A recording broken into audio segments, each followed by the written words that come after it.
Welcome, everyone.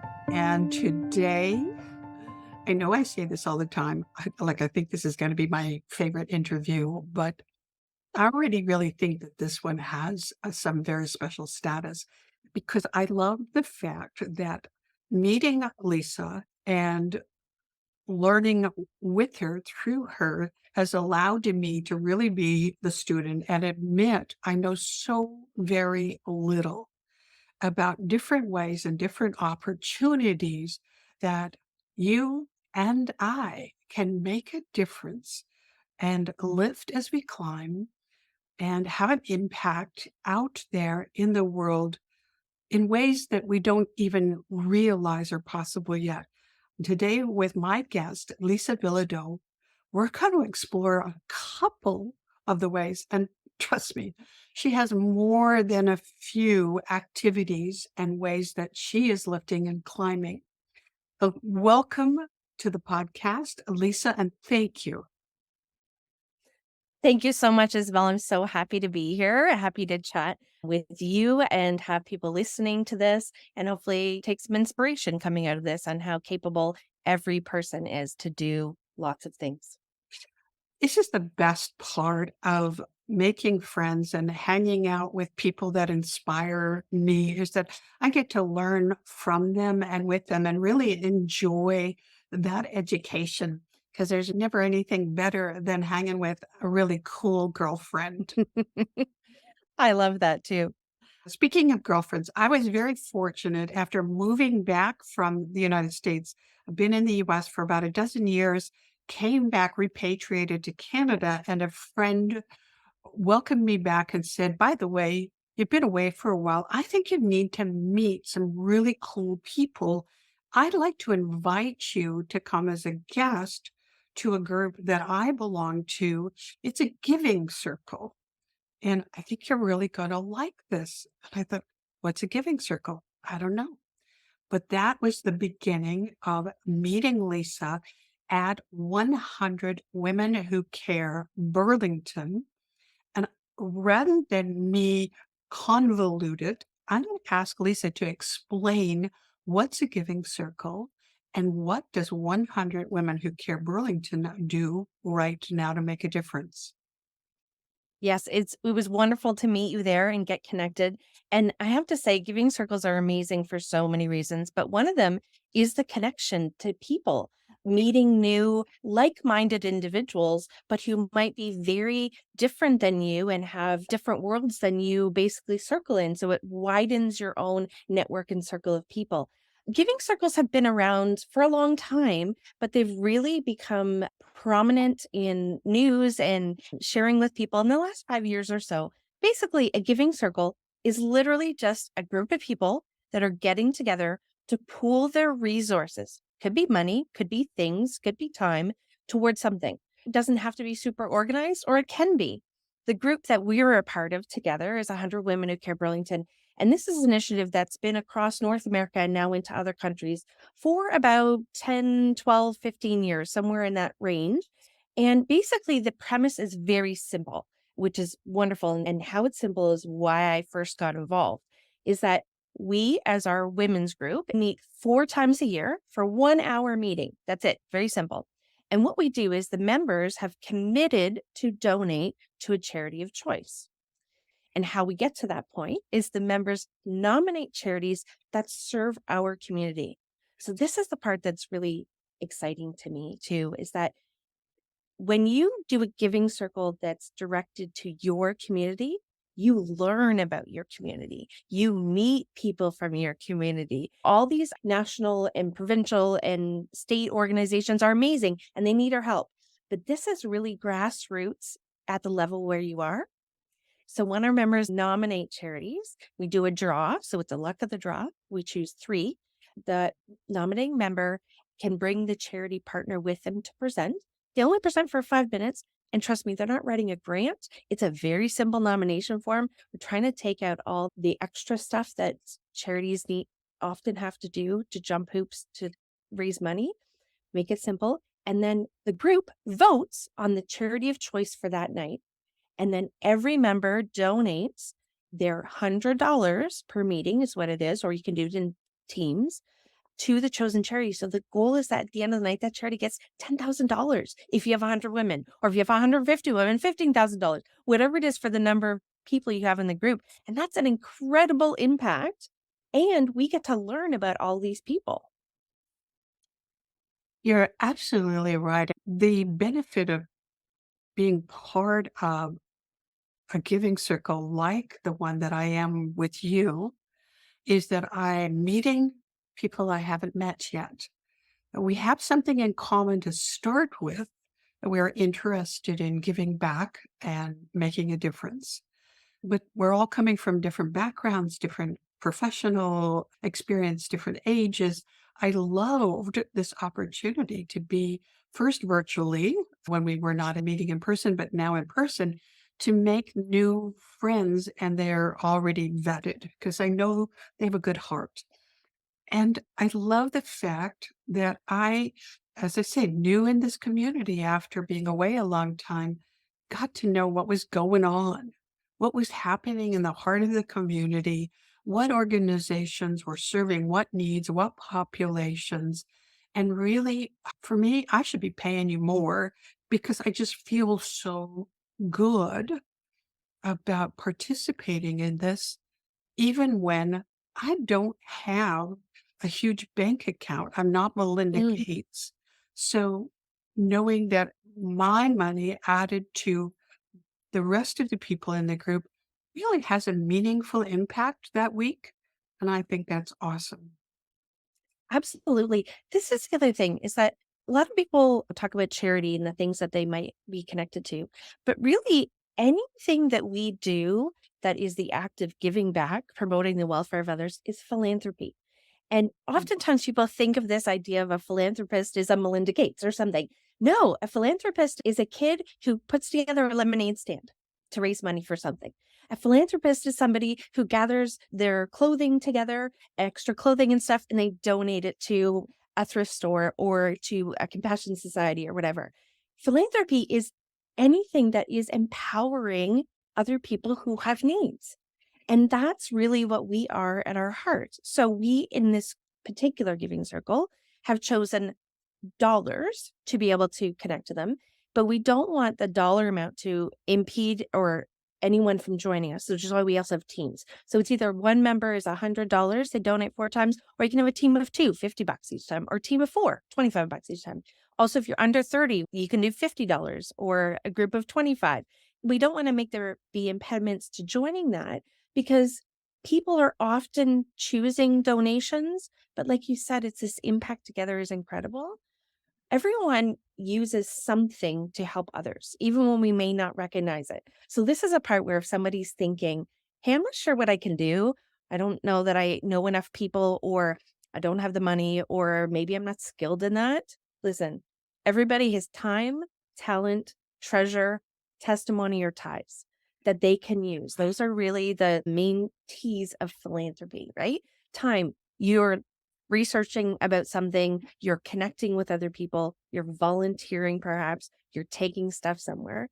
Talent, you are skilled in something so you can help somebody, help a group, help an organization, help one person, whatever your skill is there, right? Walking alongside somebody. Your treasure can be money, can be things. Your testimony is basically things like this, sharing about the organizations or the places you hear or the people who have needs with others. Hey, this is also one of the things that's amazing in a giving circle is this network. We walk away and we tell our friends, we tell our family, hey, I heard about this group. I had no idea this even existed. I didn't even know this was a problem here. And then somebody else says, oh, I have something else I can give to that group. I have a connection. I have a resource. I have an item. It's more than just the money. And that's where our ties are, right? Where we really connect to people as well. And those are all very important for all of us. They're part of how I live my life. But honestly, I think most people actually live their life with those things too. They might just not recognize it. How fabulous are you that you make us aware that we are philanthropists already Yes. and that there are more ways. to make a contribution than to write a big check. I Absolutely. I love this perspective, and there's a whole purpose behind this podcast, Lisa, is to give people ideas and give them the courage and sort of the impetus on where to start and how to start. And if I understood you correctly, anybody could start their version of a giving circle. 100%. If you know, let's say, for example, you're a bunch of moms who are at your kids' hockey event every week. You're sitting, you're watching the game, you're chatting together. And one of you knows of a family that needs new hockey equipment, can't afford it. Mhm. All the women, all the moms there, perhaps dads, sorry, could be whatever, parents sitting there, grandparents, they could decide, hey, we're going to pool our money together. We're just going to give 20 bucks or something and gift this family to give them a need. That is a giving circle. One shot done. It's literally that easy. Now, that, of course, I said was a monetary thing, but any kind of stuff, that's what that is. You can make it as organized as you want or not. It's basically pooling your resources together to make an impact. Wow, this is really great because it's opening up for me. I grew up on a farm in Western Quebec. It was very common. It was just a way of life there that the neighbors would get together if somebody's was putting up a new barn or if there was an illness and they needed people to take off the crop. One of my favorites was as a child standing observing women gathered around a quilting frame having a quilting bee, and the finished beautiful work of art was donated to be raffled to raise money for something. So I see where you're going here. We don't have to just put it in a little box. No, Say it has to have a registered charitable no, 501c whatever kind of thing. correct. That there are other ways, and don't let anything stop you from And giving. that's the wonderful thing too, is like giving is what you have at the moment, and it constantly changes based on your stage of life, your interests, and what you're capable of. So, for example, I'm involved in several volunteer endeavors, and that's great. But part of the reason I am in that now is I'm actually disabled, but I'm in a very good health place. I was in advertising for 20 plus years and loved my job. It was very demanding, exciting, everything. And then I discovered through a series of tests and being very ill that I have lupus. So, lupus is an autoimmune disease and it's systemic. So, basically, I can't turn it off, and something triggered it, usually stress related, so some significant events in my life. And what my body does is it produces all these extra antibodies that then my body thinks, oh, they're like antibodies like a virus, like when you have the flu or you get COVID or something, and it wants to attack them.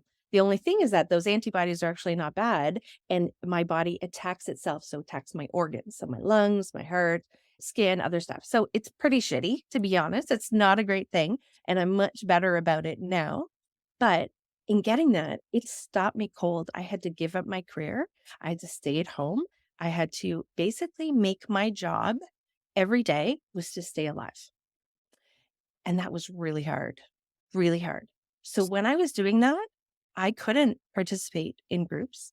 I didn't get to participate in family events. I literally had to see doctors and specialists and get medication and teach myself and figure out advocacy.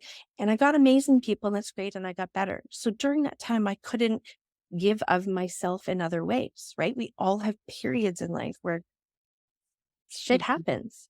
Or, you've got young kids at home, or you're helping with aging parents, or you're moving and making a major life change, what have you. As I got better and healthier and I tried to go return back to that work life, it's not conducive for my illness to be able to be in that crazy setting. So I realized I couldn't do that. And so I am permanently disabled. I have some mobility issues, a lot of pain and stuff. So I love having Zoom calls. Like, this is great. But I realized as I got healthier, well, I couldn't do some of those other things I had done before. I could now invest my time in the volunteer endeavors that I'm a part of. So I have three different things that I'm involved in, but all of them I do the majority from home. So I work with who I am and what I have access to. This is so appropriate for my audience. It's appropriate that you have to go through this difficulty, but how you've risen above it and lifted yourself, actually, I Mhm. guess is that in our vernacular. Most of my audience are baby boomers who are in that transitional period of their life. They are reinventing. They are, and I wrote the book literally. I Mhm. published for my 65th birthday, Who Am I Now? Feminine Wisdom Unmasked and Uncensored. And so this is exactly the message that what we did before and how we did it and how we thought we were valued in the world continues to change as we continue to evolve and grow. And it's up to us to seize that and figure out. I'm not saying it's easy, right? Oh, no. Yeah, I'm not, making light of that, but it's a choice. You made a Mhm. choice. You wanted to find a different way to lead a robust, fulfilling life. And judging by the beauty behind you, your art, and the smile on your face, you have succeeded. This As you and I talked off air before we Mhm. started the interview, I have a fondness and you have a fondness for the letters PH. In your case, philanthropy. And in my case, fuck. Fuck lupus. Oh, But, 100%. but uh, thank you for fighting it and winning. Well, yeah, and I feel like I'm winning today, which is amazing. But I have to tell you, like, just even on the ways that I'm doing so much better than I was, there are days where I swear all day long, and other days where I cry all day long. Like we all have that, and those are valid and important. The struggle that I had, and I think this really relates to what you're saying about particularly your audience here. I felt so much purpose in my career. Mm. And I loved it, and I did find purpose, and suddenly when I had to stop, not by my choice especially, although I feel like it would be similar, especially as you retire, it is your choice, but it's such a massive change. I struggled to find my purpose.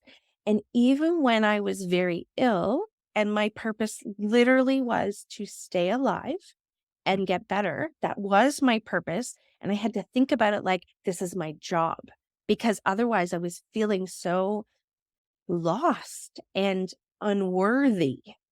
And so now I feel so much more purposeful in these philanthropy endeavors that I have. But I also remind myself all the time, I'm not defined by that.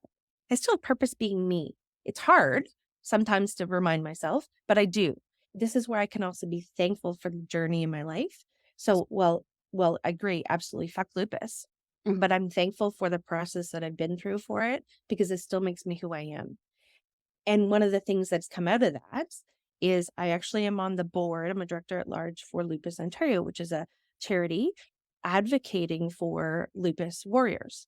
We raise money for research, very significant research. We have support groups. We have lupus clinics we support, we have public awareness and advocacy, basically. And I joined that just in the last year. And I am using my marketing skills. So I'm getting back into the communication and marketing that I love. But I am with, again, like minded people who understand my journey, my process, and I'm able to advocate with them to lift other lupus warriors up, to walk alongside them while they're unwell, to hear and learn from their stories. They lift me up. I hear about their stories, or I'm learning something new all the time from people. I love, love, love that I can be part of that group. And I love that I can be on meetings in my bed. Like, because let's just be real. Yeah. Accessibility of having virtual meetings is incredible. COVID sucked totally. Some amazing things came out of the time, and accessibility for technology for those of us that are disabled or have mobility issues, something incredible. So some days I'm at my desk and I'm doing great things and I'm moving around, and other days I'm in bed all day. And if I take a meeting, hey, that's how it is. Always look at least okay. I love that fact because it's raining and kind of crappy here today where we are. For everybody listening, we're in Burlington, Ontario, Canada, and we're having a very mild winter, but it's a wet and kind of yuck one. And I was thinking, I wanted to stay in bed today, but I knew I had to get up because I wanted to talk to you. He could have done it. I just recently had this conversation with one of my guests where she said, the P that would happen, the P for pandemic that happened, Mm, which we thought was the most awful thing while we were in it, or many of us did, really gave us more focus on two more important P's, and that's passion and purpose. absolutely. And I thought, well, you're right. Of course, I'm kind of Pollyanna, another P. I'm looking for, I will dig to find that pony in the pile of horse shit. I won't give up till I find it. Amazing. So, I love that. no, hey, you're welcome to it, please. You reminded all of us that there are more ways to be a philanthropist than just having a bank account with zeros in it. Mm, You said time and mhm. talent and treasure and ties. And I was just thinking what you're doing now with lupus. Sorry, what is the organization called? Lupus, Ontario. Lupus Ontario. Your talent is making such a significant difference there. So that's fantastic. Yeah, I'm really loving it, and I am getting quite a bit out of it as well. I think that's the interesting thing too, right? Anytime we choose to do something to lift up someone else, again, in a small way or a big way, whatever it is, we often get so much back. So we're not necessarily doing it for that, but we get so much back. We get connections, we get lifted. We're climbing. Basically, that is it all the time. And then sometimes we do that to get lifted because we need the lift, right? And that's not bad because again, everybody's kind of going together. And I love that, I can bring some knowledge or experience to something. And then somebody gives me a totally different insight and it makes me think about it differently. Or then they encourage me further. And like that lifting as we climb is huge. And when we are doing things for and with others, we continually keep moving up. You have just summed up why I actively pursue opportunities to be a mentor because the reciprocity is, it's amazing. It's exponential. I may start out with somebody coming to me saying, could you spend some time with me? Could you teach me? Could you help? Can you guide me? And I end up walking away with a ton of Mhm. new ideas, new inspiration, new education. You're right. Reciprocity is part of philanthropy as well, right? I just want to let everybody know, don't worry. I'm going to make sure that in the show links, you have all the information for all the organizations and opportunities that we're talking about today. You can get the reciprocity of this experience and go out and do some of these things yourself. Get started, create a group, do something, right? If I might, I just want to tell you about one more thing I am involved in because I think this also gives people other ideas. I'm a little free library steward. So what that means is I've created a little library that's on my property at the sidewalk right in front of my house and I fill it with books that people can come by and take free books.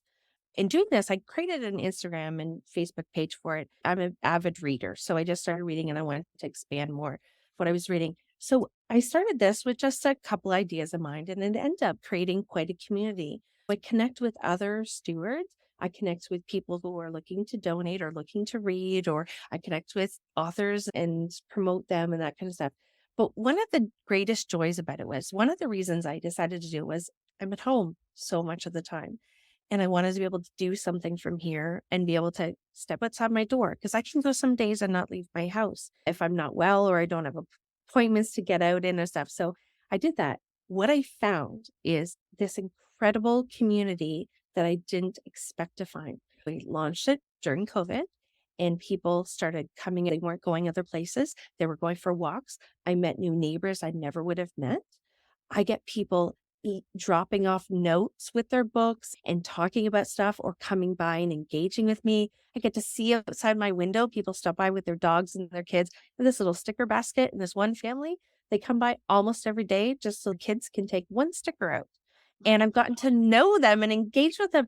And this is the thing is I really thought I was just sharing books with others, but I have gotten so much more from all of these people in this community that I just hadn't anticipated and is been so fulfilling and so lovely. And again, I don't have to go out there every day. I go out when I have time and I have energy and I engage with people and I love it.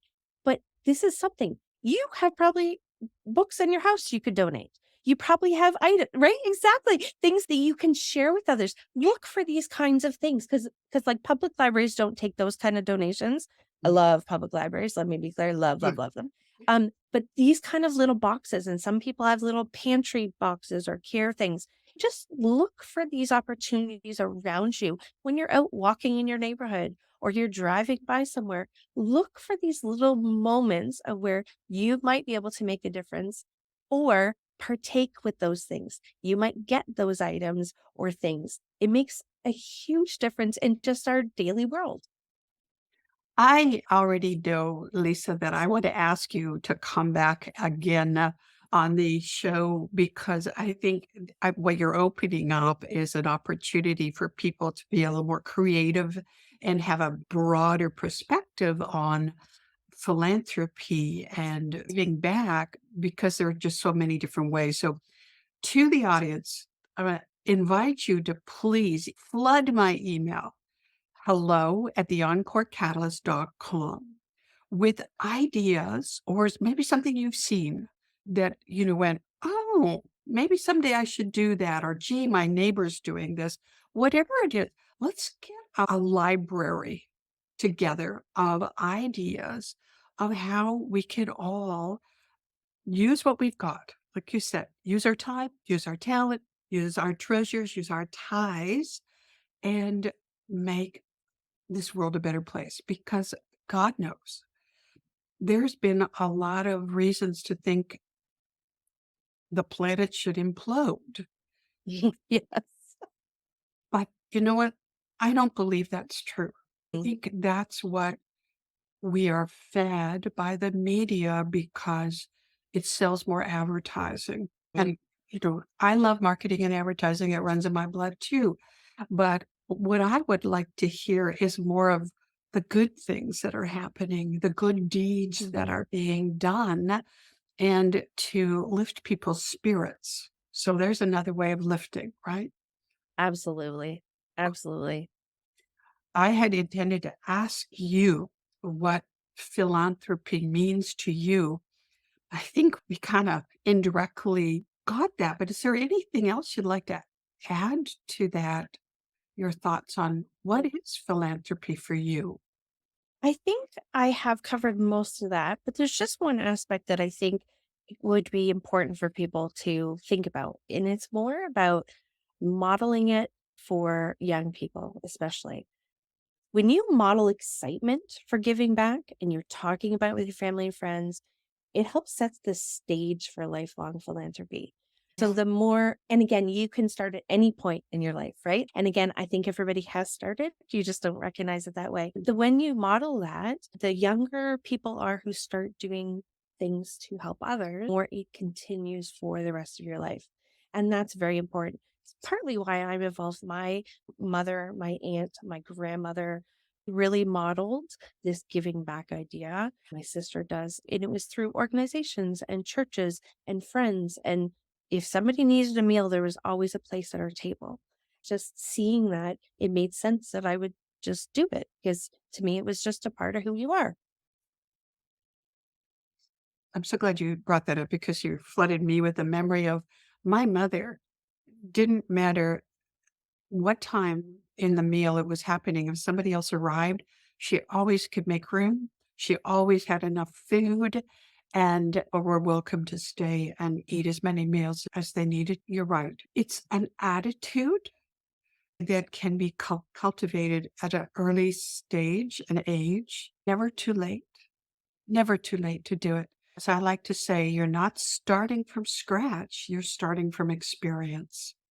Yes, that's great. Absolutely. Yeah. And by your examples, we all have a lot of experience and resources through our lifetime education, careers, and connections that if you really think about it, wow, you got a Mhm. lot from which to draw Well, on. and everybody has value. Everybody has something in them to contribute to someone else. So if you are listening and you think that, what could I do? What could I give? Who am I? You are you. You are valuable. You have value to share with others. Every single person does. I love you. You are a new light in my life. And today I learned you have a lot of watts shining brightly and touching a lot of darker corners and lighting them up. So thank you for that, Lisa. I'd like to, I think, give our audience some time to absorb this and start to think about, "Hmm, what have I got already to Mhm. work with?" And then I'd really love to have you come back and let's continue this conversation of about creating what I hope is a tsunami effect of good philanthropy in the world. I don't think there's any bad philanthropy, is there? I don't know. No, I don't think so. I'd love to come back. Thank you. Thank you so very much. So don't forget, everybody, in the show notes, follow. I just feel touched and blessed. Thank you.